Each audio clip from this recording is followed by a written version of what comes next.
Hello everyone, welcome to my channel English teacher Harsh. और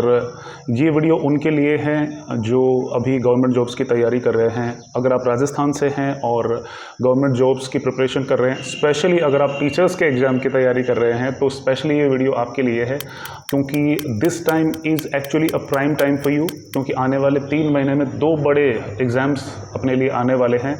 पहला exam है फर्स्ट ग्रेड स्कूल लेक्चरर का, जो कि अभी जून में स्केड्यूल्ड है, 23 जून से 4 जुलाई के बीच में वो होने वाला है। और दूसरा एग्ज़ाम है second grade teacher senior teacher का, जो कि सितंबर की फर्स्ट वीक में होने वाला है। 7 से 12 सितंबर के बीच में वो स्केड्यूल्ड है। तो ये वाला जो टाइम है ये आपके लिए बहुत इम्पोर्टेंट टाइम है। तो ये वीडियो बनाने का मेरा मकसद ऐसा है कि बहुत सारे बच्चे जो हैं वो कंफ्यूज रहते हैं कि हमने दोनों का फॉर्म भरा है, किसकी तैयारी करें किसकी नहीं करें। तो मैं एज़ योर सीनियर आपको जो सजेशंस देना चाहता हूँ वो कुछ इस तरह से है कि अगर आप बात करें सेकंड ग्रेड की, और अगर आपकी उसकी प्रिपरेशन पहले से ही कर रहे हैं या नहीं भी कर रहे हैं, आपने अभी जब मैंने वीडियो बनाना स्टार्ट किया 15-20 दिन पहले, और मैंने आपको कहा था कि 3 महीने अपने पास हैं, अगर आपकी ज़ीरो तैयारी है और फिर भी आपने अभी शुरू किया है, 3 महीने ही केवल आपके पास हैं, तो भी ये मेरी गारंटी है कि अगर आप अच्छे से मुझे फॉलो करेंगे तो बहुत ज़्यादा चांसेस हैं आपके एग्ज़ाम क्रैक करने के। दूसरी बात ये कि अगर आप पहले से तैयारी करें तो बहुत अच्छी बात है। और जो फर्स्ट ग्रेड की एग्ज़ाम की तैयारी है, तो उसकी बात मैं कहूँ, अगर आप पहले से तैयारी कर रहे हैं तो बहुत अच्छी बात है। 6 महीने, 12 महीने, 2 साल या 3 साल से, क्योंकि अब केवल 1 सप्ताह ही बचा है, 7-8 दिन ही शेष हैं जब मैं ये वीडियो बना रहा हूँ। और हो सकता है ये वीडियो आप बाद में देखें तो फिर और भी कम टाइम बचे, तो बहुत कम टाइम है। अब फर्स्ट ग्रेड की प्रिपरेशन के लिए आपके पास कोई टाइम नहीं है। इनफैक्ट जो मेहनत आपने की है, जो हार्डवर्क आपने किया है, उसी को लेके आपको एग्ज़ाम में जाना है। तो देखो, अभी जो दोनों एग्ज़ाम्स में जो कन्फ्यूजन है वो इसलिए है क्योंकि अलग अलग टाइप के कैंडिडेट्स हमारे पास हैं। हमारे पास 3 टाइप के कैंडिडेट्स अभी हैं। कैंडिडेट नंबर 1 ऐसे बच्चे जिन्होंने केवल सेकंड ग्रेड का फॉर्म भरा है और वो सेकंड ग्रेड की ही प्रिपरेशन कर रहे हैं। From the starting of their preparation they are only preparing for the senior teacher second grade exam. First grade का उन्होंने फॉर्म नहीं भरा है क्योंकि उन्होंने एमए नहीं किया है और वो एलिजिबल भी नहीं है, इसलिए। तो सबसे अच्छे कैंडिडेट्स आप हो।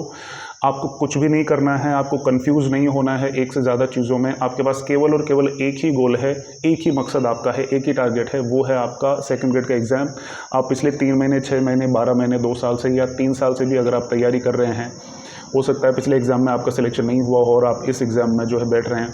तो अगर आप इसी चीज़ की तैयारी कर रहे हैं सेकंड ग्रेड की, तो you go for it, you work very hard और आपका सिलेक्शन पक्का हो जाएगा। जो दूसरे टाइप के कैंडिडेट्स हैं वो ऐसे कैंडिडेट्स हैं जो सबसे ज़्यादा कंफ्यूज्ड हैं, क्योंकि उन्होंने तैयारी सिर्फ सेकंड ग्रेड की करी है। अभी तक 6-12 महीने से वो सेकंड ग्रेड की तैयारी कर रहे हैं। अब क्योंकि फर्स्ट ग्रेड का एग्ज़ाम भी हैं, तो वो ऐसा मानते हैं कि सेकंड ग्रेड का एग्ज़ाम तो मैं क्लियर कर लूँगा, फर्स्ट ग्रेड की मेरी तैयारी इतनी अच्छी नहीं है या मैंने तैयारी बिल्कुल भी नहीं करी है, लेकिन क्योंकि मेरी एमए हो गई है, मैं एलिजिबल हूँ, इसलिए मैंने फर्स्ट ग्रेड का भी फॉर्म भरा है, स्कूल लेक्चरर का भी फॉर्म भरा है, तो अब मुझे क्या करना है।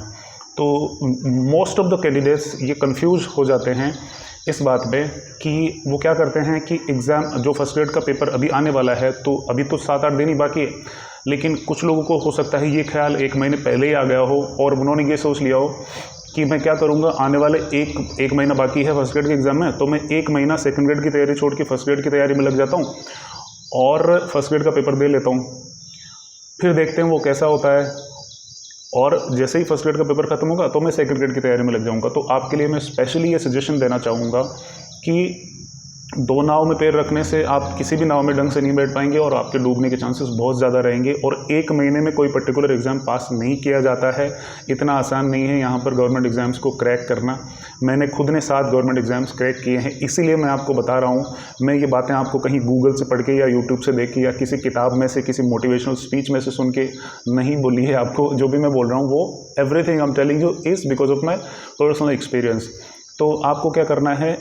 अगर आपकी फर्स्ट ग्रेड की तैयारी इतनी अच्छी नहीं है और आप चाह रहे हो कि आने वाले 7 दिन में ही मैं ये कर दूंगा या 15-20 दिन में मैं इसकी तैयारी करके इसका पेपर भी दे लेता हूँ, तो आप क्या कर रहे हैं, आप अपनी सेकंड ग्रेड की प्रिपरेशन के 15 या 20 दिन खराब कर रहे हैं, वेस्ट कर रहे हैं, क्योंकि ये 20 दिन आप उसमें लगाओगे तो उसमें आपके सिलेक्शन होने के चांसेस बहुत ज़्यादा हैं। तो मेरी सलाह यही रहेगी आपको, मेरा सजेशन यही रहेगा कि अगर आपकी सेकंड ग्रेड की तैयारी प्रॉपर है तो आप उसी के लिए जाइए, ज़बरदस्ती कंफ्यूज मत होइए, अपना जो बेशकीमती टाइम है उसको ख़राब मत कीजिए। यही आपके लिए सलाह है कि आप केवल एक टारगेट बनाइए, दूसरे टारगेट में कंफ्यूज मत हो, ये भी कर लूँ, ये भी कर लूँ, ये भी कर लूँ, बीच में रेलवे का एग्जाम भी आ रहा है, पटवारी का एग्जाम भी आ रहा है, वो भी मैं दे लेता हूँ, 15-20 दिन उसके लिए भी पढ़ लेता हूँ। ऐसा नहीं, आप बस एक ही चीज़ पे फोकस करिए। तो ये रहे दूसरे टाइप के कैंडिडेट्स। अब तीसरे टाइप के कैंडिडेट्स ऐसे हैं जो कन्फ्यूज़ हो भी सकते हैं और नहीं भी हो सकते। नहीं हो सकते अगर उनकी बहुत अच्छी तैयारी है तो, कन्फ्यूज़ हो सकते हैं अगर उनकी कम तैयारी है तो। अब मैं कहना चाहूँगा तीसरे टाइप के कैंडिडेट्स इस तरह के कैंडिडेट्स हैं कि उन्होंने फर्स्ट ग्रेड का भी फॉर्म भरा है, सेकंड ग्रेड का भी फॉर्म भरा है, उनकी बीएड हो गई, एमए हो गई, दोनों हो गई है और वो दोनों ही एग्ज़ाम्स के लिए एलिजिबल है। अब बात ये है कि वो लोग काफ़ी दिनों से तैयारी कर रहे हैं, 6 महीने, 12 महीने, 2 साल, या हो सकता है उन्होंने पहले भी 1-2 फर्स्ट ग्रेड या सेकंड ग्रेड के एग्ज़ाम्स दिए हों, कुछ मार्क्स से वो रह गए हों, या फिर जो है उनका सिलेक्शन नहीं हुआ हो। तो ऐसे कैंडिडेट्स के लिए मैं कहना चाहूँगा कि आप क्या करें,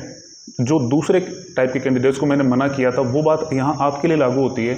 कि आपको सेकंड ग्रेड की तैयारी तो आप कर ही रहे हैं, अच्छी तरह से आपने तैयारी कर ली है, काफ़ी दिनों से आप पढ़ रहे हैं, अभी आपको फोकस करना है फर्स्ट ग्रेड पे। आप क्या करें, जो 23 जून से 4 जुलाई के बीच में जिस भी दिन आपका, ये बात केवल इंग्लिश, अगर मैं इंग्लिश पढ़ाता हूँ तो मैं ऐसा नहीं कि मैं इंग्लिश वाले बच्चों के लिए कह रहा हूँ, सारे सब्जेक्ट्स के बच्चे जो हैं उनके लिए, जिन्होंने दोनों का फॉर्म भरा है उनके लिए ये बात लागू होती है कि आप जब तक फर्स्ट ग्रेड का एग्ज़ाम नहीं हो जाता तब तक आप सेकेंड ग्रेड की बुक्स को, नोट्स को साइड में रख दीजिए और केवल फर्स्ट ग्रेड पर ही फोकस करिए, क्योंकि उसके बाद भी आपके पास 2-2.5 महीने रहेंगे सेकंड ग्रेड की तैयारी करने के लिए और पहले से भी आपकी तैयारी अच्छी खासी है। तो आप क्या करें, केवल और केवल अभी एक ही चीज़ पे फोकस करें, फर्स्ट ग्रेड पे। जिस दिन फर्स्ट ग्रेड का पेपर आपका हो जाएगा उस दिन आप फर्स्ट ग्रेड की बुक्स को साइड में रख दें और सेकेंड ग्रेड की प्रिपरेशन शुरू कर दें। और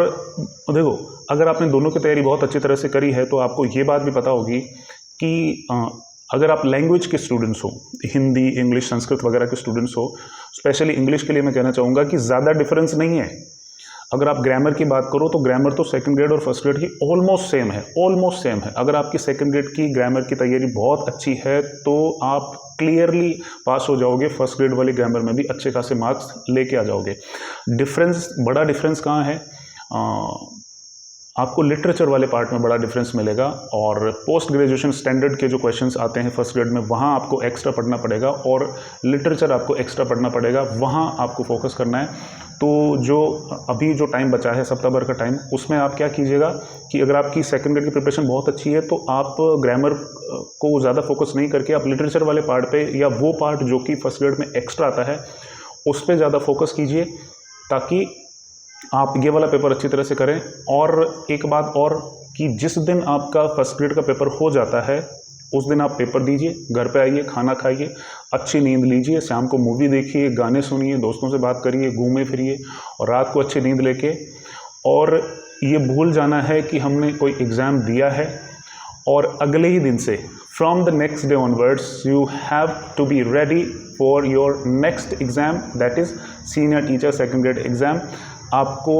आंसर कीज चेक करने के चक्कर में नहीं पढ़ना है, फलानी कोचिंग के आंसर की आ रही है, इसमें मेरे इतने सही बैठ रहे हैं, दोस्तों से बात कर रहे हैं कि तेरे कितने मार्क्स आ रहे हैं, मेरे तो इतने परसेंटेज बढ़ रहे हैं, एसटी की कितनी मेरिट जाएगी, एससी की कितनी जाएगी, जनरल ओबीसी की कितनी मेरिट जाएगी, एसबीसी की कितनी जाएगी, कौन सी कैटेगरी में पिछले साल कितने मार्क्स गए थे, इस साल कितनी कट ऑफ जाएगी, इस चक्कर में आप नहीं पढ़ें। और आप चाहें तो भी कट ऑफ को या मेरिट को चेंज नहीं कर सकते हो, आप चाहें तो भी क्वेश्चंस को, आंसर्स को, आपके अटेम्प्शन को, पेपर को चेंज नहीं कर सकते हो। What you have to focus is, आपको सेकंड ग्रेड के एग्ज़ाम पे फोकस करना है और ये चीज़ आपको बिल्कुल यहीं पे छोड़ देनी है, आपको कोई आंसर की नहीं मिलानी, क्योंकि बेटा जो आरपीएससी आंसर की जारी करेगा वही फाइनल होगी और वही मान्य होगी, चाहे आप किसी भी कोचिंग के आंसर की से आपका सिलेक्शन हो गया हो, आपका सिलेक्शन फाइनल होगा तो केवल और केवल आरपीएससी की से होगा। तो आप उसको छोड़ दीजिए और आप केवल आरपीएससी की का वेट करिए और जब रिजल्ट आएगा तो आपका सिलेक्शन हो जाएगा, आपको पता ही चल जाएगा, आपके रोल नंबर्स लिस्ट में आ जाएंगे। तो फर्स्ट ग्रेड का एग्ज़ाम देने के बाद में आपको उसको भूल जाना है और नेक्स्ट डे से ही आपको सेकंड ग्रेड की तैयारी शुरू कर देनी है। एक अच्छी स्ट्रैटेजी के साथ में अपने टाइम को वैल्यू करके एक प्रॉपर स्केड्यूल बना के और अच्छी तरह से टाइम मैनेजमेंट करके अगर आप तैयारी करेंगे तो आपका डेफिनेटली सिलेक्शन होगा। और बच्चों, एग्ज़ाम में कुछ भी नहीं बोलता है, आपकी मेहनत बोलती है, आपकी प्रैक्टिस बोलती है, आपका हार्डवर्क बोलता है और मोस्ट इम्पोर्टेंटली आपका कॉन्फिडेंस बोलता है। क्योंकि ये गवर्नमेंट एग्ज़ाम्स ऐसे हैं कि कितनी भी पढ़ाई आप कर लो, 5 साल से 10 साल से भी अगर आप तैयारी कर रहे हैं, अगर आप कॉन्फिडेंट नहीं है अपने सब्जेक्ट में और अपना जो पेपर है जीके वाला उसमें अगर आप कॉन्फिडेंट नहीं है तो फिर आपका पेपर बिगड़ जाएगा। आप बहुत सारे क्वेश्चन अटैम्प्ट कर दोगे, माइनस मार्किंग हो जाएगी और हर बार आप उसी तरह से रह जाओगे। तो कॉन्फिडेंस मैटर्स। आप कॉन्फिडेंस कहाँ से डेवलप होगा? अगर आपने प्रैक्टिस करी है, प्रैक्टिस टेस्ट सॉल्व कर रहे हैं आपने बहुत सारे और टॉपिक को एक बार नहीं, 2 बार नहीं, बार बार अगर आपने जो है रिवाइज किया है तो इसीलिए मैं हमेशा ये सजेशन देता हूँ कि आप बहुत सारी अलग अलग राइटर्स की बुक्स पढ़ने के बजाय एक पर्टिकुलर अच्छी बुक सजेस्ट कोई अगर आपको करता है तो उसको आप पढ़ें और उस अच्छी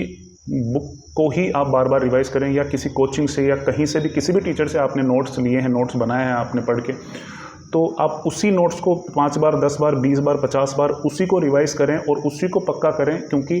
कन्फ्यूजन कम होगा। अगर आप बहुत सारे नोट्स के चक्कर में पढ़ोगे, बहुत सारी बुक्स को पढ़ोगे तो आप खुद कन्फ्यूज हो जाओगे कि ये यहाँ पर ये चीज़ आएगी या वो चीज़ आएगी। तो मेरा सजेशन ये रहेगा कि आप एक ही तरह के नोट्स को, कंप्लीट नोट्स को आप बार बार रिवाइज करें ताकि चीज़ें आपके पक्की हो जाए। और वैसे भी 100 आउट ऑफ 100 मार्क्स किसी के भी नहीं आते हैं, आपको मार्क्स उतने ही लाने हैं जितने में आपका सिलेक्शन हो जाए या अच्छी खासी मेरिट आपकी आ जाए। आई होप आपको समझ में आया हो। ये वीडियो बनाने का मेरा केवल मकसद यही था कि आप कंफ्यूज नहीं हो, जो बहुत कम लिमिटेड टाइम आपके पास बचा है उसका बहुत अच्छी तरह से यूज़ करें और अपने गोल को अचीव करें। Thank you so much for watching my video and giving me your precious time and best of luck for your exam. Thank you.